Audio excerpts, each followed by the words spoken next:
Magandang gabi Pilipinas, bayan kasado na bukas ang paglulunsad ng 20 pesos na kada kilong bigas.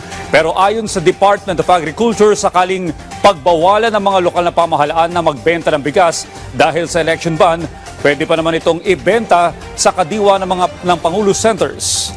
Nagpaalala naman ang Commission on Elections sa mga kandidato na huwag gamitin sa pangangampanya ang murang bigas. Yan ang ulat ni Vel Custodio.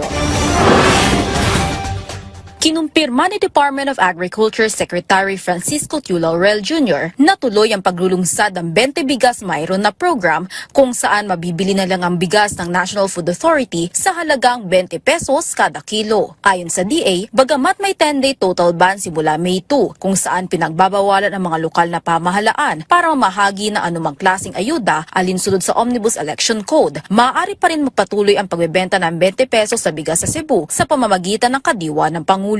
The Cebu government has not yet gotten the approval to do the selling of 20 kilo rice in Cebu, sa Cebu. But tomorrow, ang kadiwa naman is allowed on May 1, but May 2 to 12 mukhang hindi kami allowed. So we will go ahead and launch yung P20 sa kadiwa tomorrow in Cebu.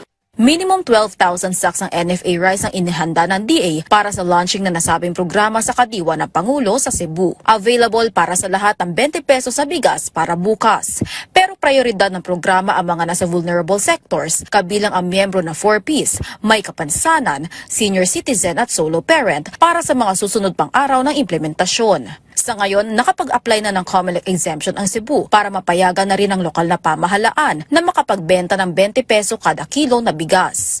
Kung i-aprobahan naman ng COMELEC na pwede magbenta ang Cebu on May 1, only on May 1, then the Cebu might be the one doing the selling. Kung sakaling hindi maaprubahan kaagad ang COMELEC exemption, sa May 13 o pagkatapos ng halalan, maaaring magbenta ng 20 pesos per kilo na NFA rice ang mga LGUs ng Region 6, 7 at 8 ng Visayas. Samantala, paalala naman ng Commission on Elections, huwag gamitin ang benteng bigas mayroon na program sa pangangampanya.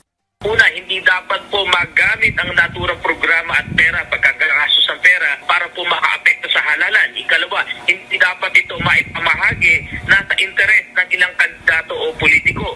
Pangatlo, dapat po kung ang pagbebenta ng bigas ay dapat ganapin sa isang public location. Hindi po pwede sa isang private property. Ikaapat, dapat po pahintulutan ng pamimigay o pagbebenta na ma-cover po ng ating mga media, mga watchers, mga stakeholders. Nang sa ganun, ipakita natin wala naman tinatago dito, social service program ito at kailangan ng ating mga mamamayan. At yung pinakahuling condition po, dapat sa pagbebenta ng bigas, walang presensya ng sinumang kandidato o politiko para mapatunayan na hindi ito gagamitin pangangampanya, pang-abuse of state resources, pang-vote buying o pang-impluensya ng resulta ng halalan. Bukod sa mga lokal na pamahalaan, nakatakda rin magbenta ng 20 pesong NFA rice sa ilang mga kadiwa ng Pangulo sa Metro Manila simula May 13. Vel Custodio para sa Pambansang TV sa Bagong Pilipinas.